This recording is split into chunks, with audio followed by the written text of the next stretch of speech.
సంతోషం సాక్షిగా మూక భాష వింటున్నా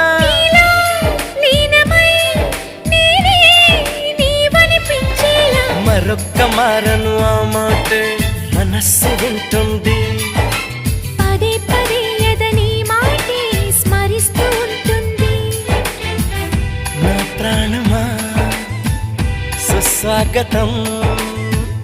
నీదే సుమా ఈ జీవితం నీకోసమే పుట్టానని నా ఊపిరన్నది